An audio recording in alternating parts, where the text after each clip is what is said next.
Un bimbo giocando tra la sabbia trova una bomba a mano, intervento immediato degli artificieri, ma pensate è il quarto ordigno in spiaggia a Rosolina in poco più di un mese.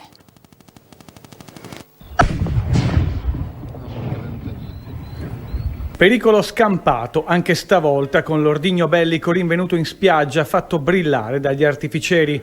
Ma il fatto che nel giro di poco tempo siano state ben 4 le bombe ritrovate sulla spiaggia a Rosolina Mare e nei dintorni non lascia del tutto tranquilli.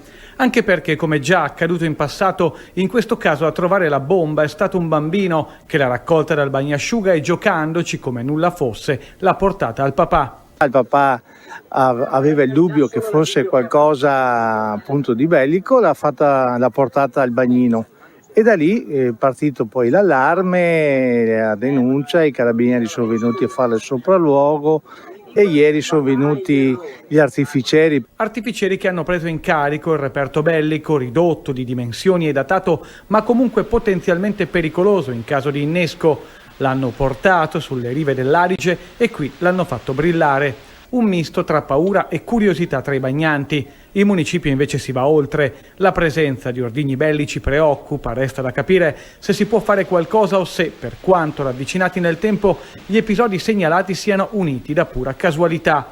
Il sindaco, che monitora da vicino la situazione, punta però a rassicurare. La preoccupazione per i bagnanti è alta o possono stare relativamente tranquilli? Possono stare tranquillamente perché non hanno la spoletta, sono bombe che difficilmente possono esplodere, tanto che un bambino ci ha anche giocato, anche l'altro episodio, sono bombe che vengono anche setacciate da Polisci Spiaggia, fortunatamente non hanno un grado di pericolosità elevato, però è giusto farle brillare e portarle via per rendere più sicura la spiaggia.